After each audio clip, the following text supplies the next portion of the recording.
Mungkin ada yang tertarik bertanya tentang surga, monggo Pak Kun dulu. Tapi setelah Pak Kun Pak Berno. Assalamualaikum. Monggo silakan diminum Bapak dulu.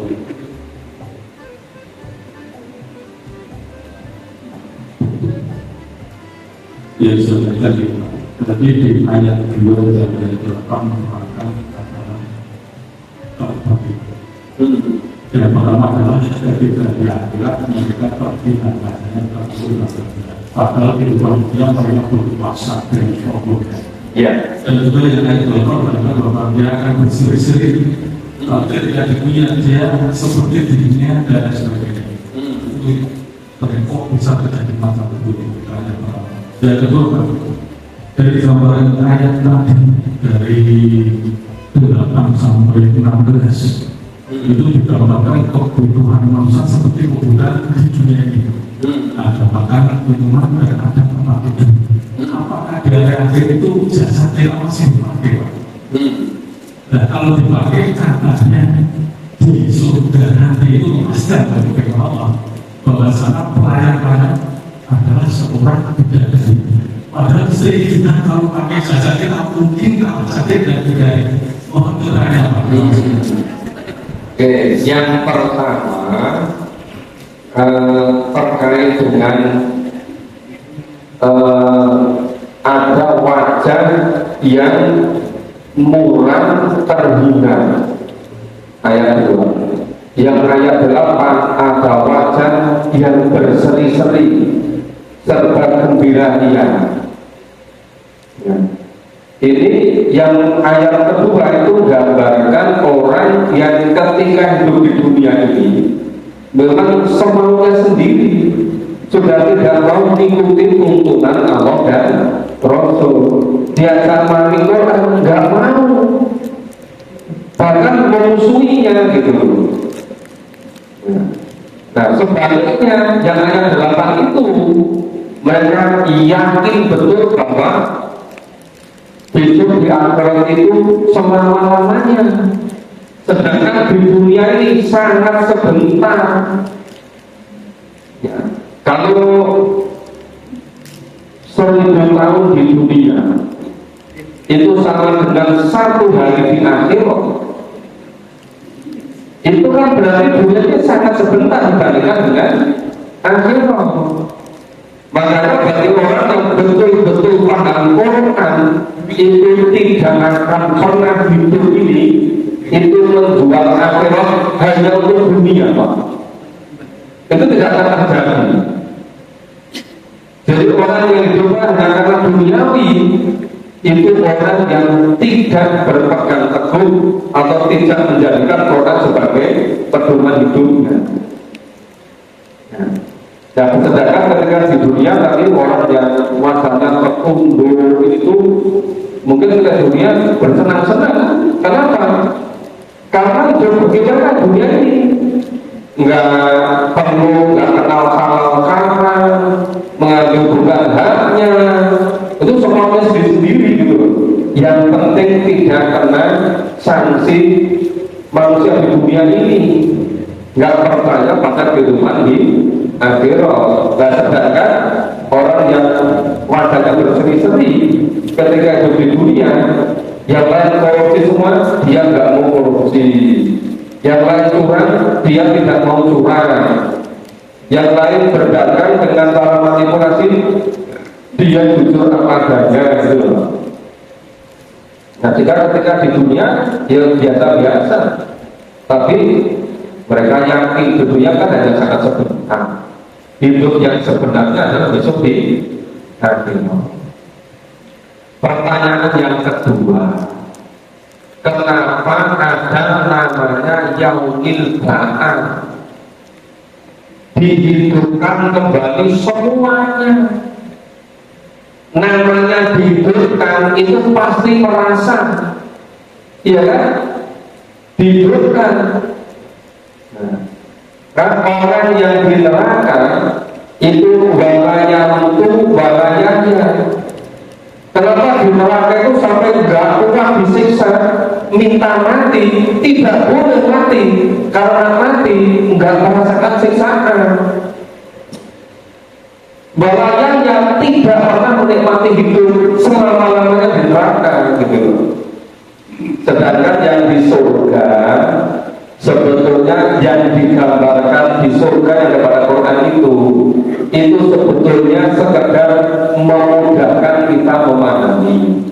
Surga yang sebenarnya jauh lebih hebat daripada yang digambarkan oleh Al-Quran. Maka tidak usah khawatir nanti kalau di surga Quran memuaskan, nggak ada Pak. Itu bahkan Pak Quraisy itu sering kasih contoh begini. Itu di surga itu tingkatan-tingkatan. Tapi di surga itu walaupun tingkatan yang belum tertinggi, tapi orang sudah merasa puas luar biasa. Di surga itu Pak Presiden kasih contoh begini, punya ibunya Pak Presiden kan sudah tua, Pak Presiden juga sudah tua. Sekarang berlalu dulu waktu dia memberi kuliah itu kan beliau bercerita, ibunya itu tinggal di rumah yang sederhana, karena dulu waktu putra masih muda-muda masih butuh banyak biaya kuliah, itu prioritas untuk biaya sekolah yang punya anak-anaknya, sehingga rumahnya biasa, bukan rumah yang termasuk bagus itu. Mobilnya juga mobil sederhana, mobil lama. Tapi ketika putra bersama jadi guru besar, jadi orang terkenal, uangnya udah banyak, ya mau melihara rumahnya, mau membelikan mobil yang bagus, tapi ibunya nggak usah, sudah senang dengan mobil itu, nggak kepingin mobil yang lebih bagus. Itu ibunya Pak Quraisy. Sebenarnya kita, kalau kita nggak ditawarin malah minta, ada nggak mobil yang lebih bagus? Kan berbeda kan? Itu bedanya orang tua sendiri seperti itu. Banyak terjadi kan, ibunya tinggal di sana, anaknya itu bekerja di kota, hidupnya mulia makmur. Anaknya kepingin ibunya itu diboyong ke kota, mau biasa hidup secara lebih nyaman, lebih sehat dan itu. Tapi ibunya jarang-jarang yang mau, kecuali mungkin sekedar 10 hari, 15 hari mau, kalau lama-lama mesti nggak mau, ya kan? Nah, itu memudahkan berikan gambaran di surga. Jadi serba puas semua. Jadi ini tadi sekedar memudahkan supaya keterbatasan akal pikiran kita itu mudah memahaminya gitu. Jadi nanti di surga dulu jauh lebih cantik, nggak usah khawatir dulu, iya kan? Oke, sebentar itu silakan Pak Gerno.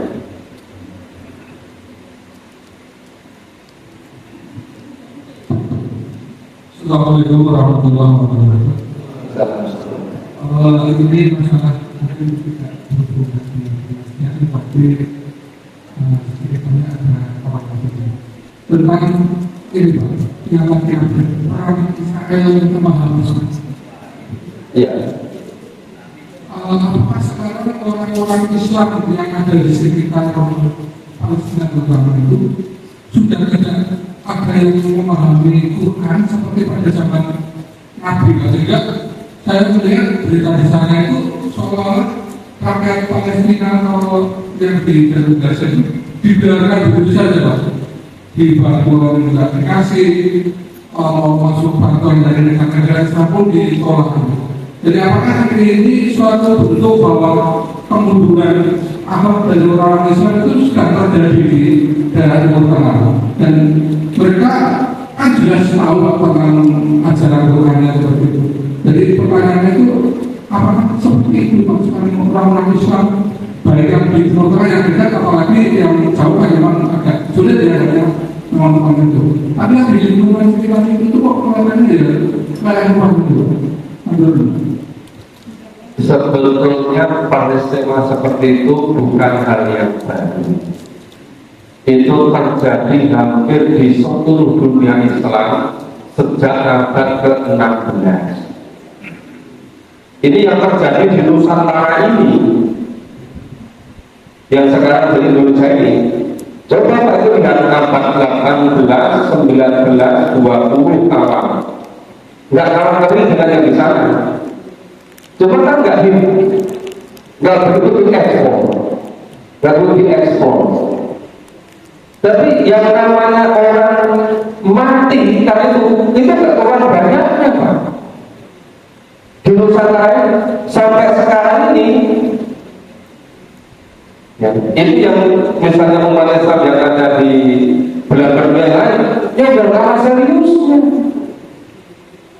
Gimana misalnya pas suatu ketika sudah lama peristiwanya, rasanya diajak keliling di Thailand Selatan. Thailand Selatan ada 4 bagian, dulunya itu kerajaan Patani. Kemudian diambil alih bahasa halusnya gitu. Diakuisisi digabung dengan Thailand. Nah, kemudian orang Islamnya itu dilemahkan. Itu kalau jalan setiap berapa kilo itu dicek loh, Pak. Dicek itu. Bapak dulu ada saya bimbing 3 berapa itu mahasiswa program doktor di Jogja sini, aslinya dari sana, punya pesantren besar. Dia dulu S1 S2 di Al-Azhar Mesir, ngambil S3 nya di Jogja. Pas kebetulan saya jadi promotornya, menggandengkan pendidikan Indonesia dengan di Thailand. Mereka itu memandang beda sekali itu, Pak. Jadi sekarang itu terjadi di mana-mana, bukan hanya di Palestina. Itu terjadi di Uighur, itu terjadi di Burma, itu terjadi di Thailand, itu terjadi di belahan dunia yang lain gitu loh. Nah sekarang misalnya itu dari tanggal 7 Oktober sampai sekarang yang meninggal berapa? Nah, terus misalnya ketika kejadian tahun 1990 ketika Irak diisukan katanya punya senjata pembunuhan massal, presidennya ditangkap, dibunuh, rakyatnya dibunuh, kemudian negaranya diratakan semua dengan tanah. Itu yang meninggal berapa juta? Itu baru 1 tempat loh, Pak. Nggak terlihat banyaknya loh, Pak. Nah, kalau pertanyaannya, kok tidak ada orang Islam yang memahami Quran? Ya ada, tapi sangat minim. Setiap saya ketemu di mana saja, saya tanya, wajib enggak orang Islam membaca Quran secara keseluruhan? Dan semua mengatakan tidak loh, Pak. Iya kan? Sekarang misalnya Bapak Ibu belum pernah ketemu saya, saya tanya, Bapak Ibu Islam iya, wajib enggak baca Quran keseluruhan 30 juz ini? Kira-kira jawabnya gimana? Iya kan?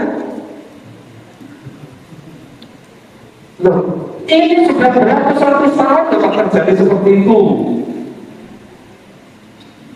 Tadi saya sebelum maghrib saya tanya kepada mahasiswa dari Yaman. Saya tanya, di Yaman orang Islam memahami Quran? Dia bilang memahami di sana. Tapi begitu dia ke Indonesia sambil kuliah di mata saja, tapi dia sambil kerja di pesantren, dia nggak terhina-hina. Di Indonesia ini kok sepertinya arti Quran nggak begitu penting gitu loh. Yang penting itu membaca dan hafal gitu. Sama tadi juga ada mahasiswa asli Mesir, kuliahnya semula S1-nya di Al-Azhar Mesir, ngambil S2-nya pas-pasan di Indonesia. Itu juga mengatakan di Al-Azhar itu rata-rata orang itu orang dengan baik loh. Di Yaman juga begitu. Dan cuma di sana itu kan orangnya tidak sebanyak Indonesia ini Pak. Orangnya sedikit kan Pak. Yang paling banyak kan Indonesia ini gitu.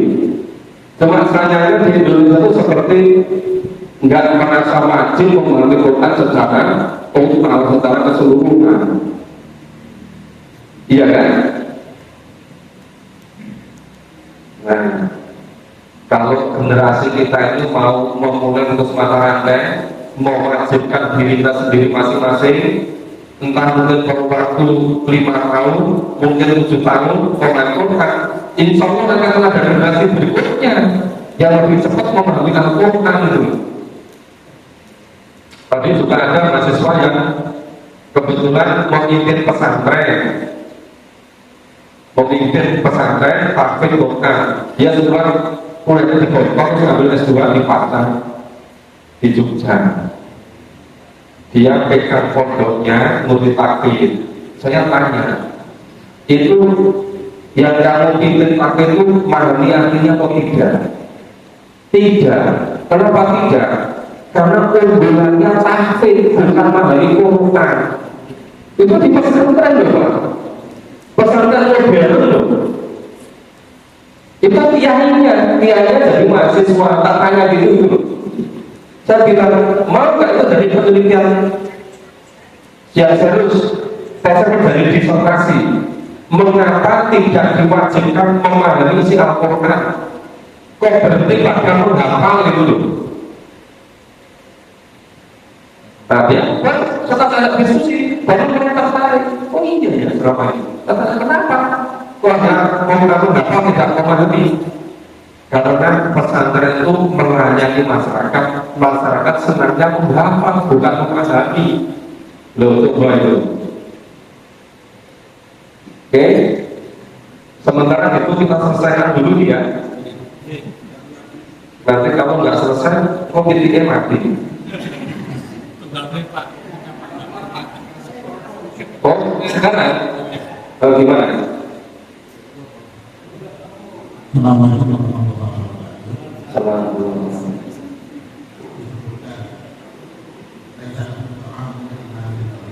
Ya.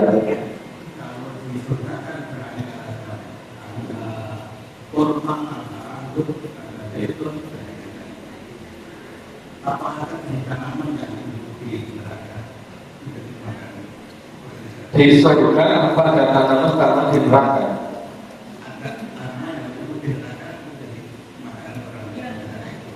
Oh, kalau yang tanaman di neraka nggak tumbuh Pak di surga Pak, nggak tumbuh dan nggak ada modal ekspor dari kita lihat. Ya, jadi yang di surga itu yang menenangkan semua Pak. Nggak ada makanan seperti di neraka dan tempat di surga nggak ada.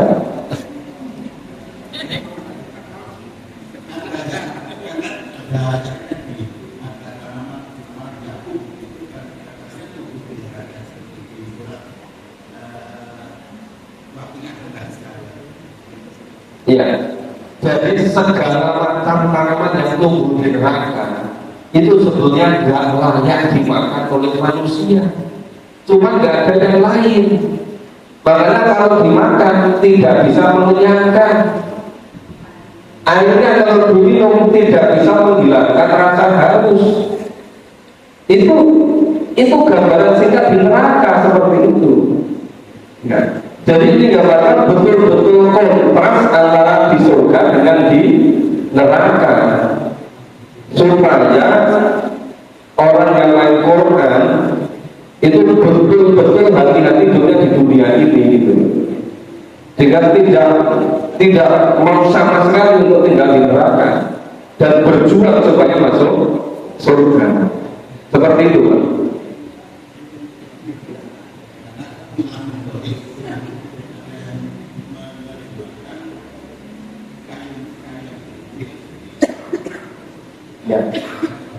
Ya, kayu yang berduri, tanaman pohon yang berduri, itu kan menggambarkan bahwa yang berduri itu nggak layak untuk dimakan orang. Itu loh. Jadi tetap tidak bisa mengenyangkan, tetap tidak bisa mencukupi kebutuhan yang layak, apalagi sama sekali nggak ada yang dipakai. Tidak ada, Pak. Kalau ada namanya itu bukan neraka palsu itu, Pak. Kalau ada ya, neraka yang sebenarnya nggak ada. Makanan yang bisa menyenangkan orang di neraka itu enggak. Ya, kita selesaikan mulai 17. A'udzu billahi minasyaitonir rajim.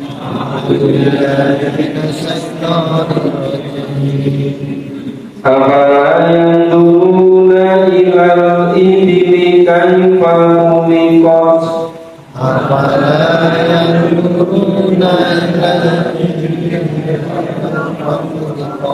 wa ilas samai kaifa rufi'at wa ilas samai kaifa rufi'at wa ilal jibali kaifa nusibat wa ilal jibali kaifa nusibat wa ilal ardi kaifa sutihat wa ilal ardi kaifa sutihat Fadzakir innama anta mudzakir Fadzakir innama anta mudzakir lasta alaihim bimusaitir lasta alaihim bimusaitir illa man tawalla wa kafar illa man tawalla wa kafar ويعذبه الله العذاب الأكبر ويعذبه الله العذاب الأكبر إن إلينا إيابهم إن إلينا إيابهم ثم إن علينا حسابهم ثم إن علينا حسابهم.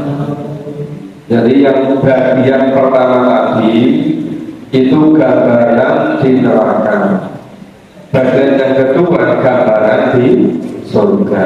Bagian yang ketiga ini betapa besarnya kekuasaan Allah.